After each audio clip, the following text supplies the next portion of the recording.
আজকে আমি অনুষ্ঠান বাড়ির মতন আলুর দম বানাবো নিরামিষই।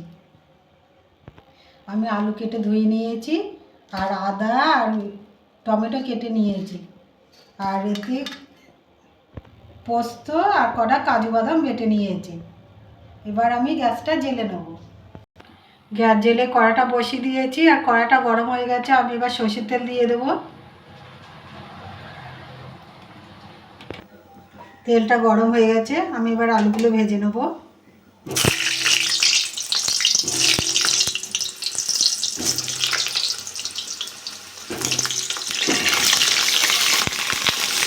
হলুদ দিয়ে দেবো, লবণ দিয়ে দেবো, আলুগুলো ভালো করে ভেজে দেবো। আলুগুলো সব ভাজা হয়ে গেছে, আমি এবার তুলে নেব।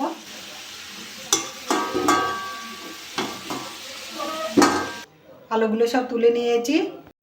ওই তেলে আমি গোটা জিরে, শুকনো লঙ্কা, তেজপাতা, গরম মশলা দিয়ে দেবো। নেড়ে চেড়ে একটু ভেজে নেবো। ভালো করে ভেজে নিয়েছি, একটা সুন্দর গন্ধ বেরোচ্ছে। আমি টমেটো আর আদা দিয়ে দেবো।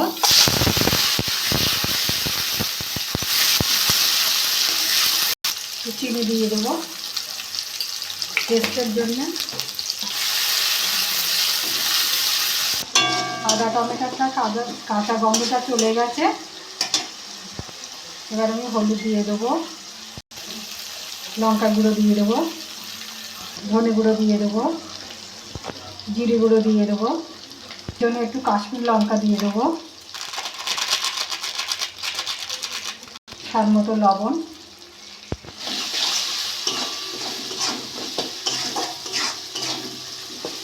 দিয়ে দেবো।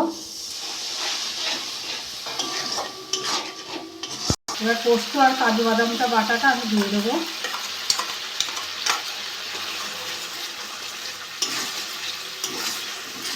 পোস্তর বাটিটা দিয়ে একটু জল দিয়ে দেবো।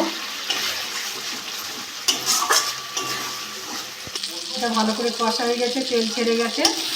দেখুন গ্রেভিটা খুব সুন্দর হয়েছে। আমি এবার আলুগুলো দিয়ে দেবো, দিয়ে ভালো করে কষে নেবো। ভালো করে খুব কষে নিয়েছি, আমি এবার জল দিয়ে দেবো।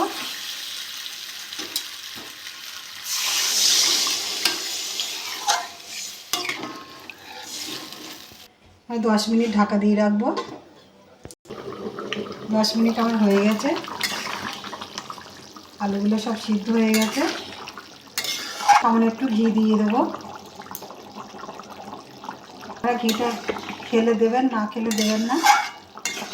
নিরামিষ তরকারি তো ওই ঘি দিলে একটু ভালো লাগে। সামান্য একটু গরম মশলা দিয়ে দেবো।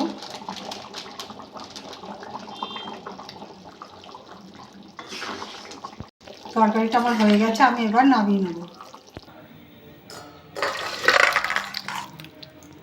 দেখুন কি সুন্দর হয়েছে। এরকম করে বাড়িতে রান্না করে খাবেন।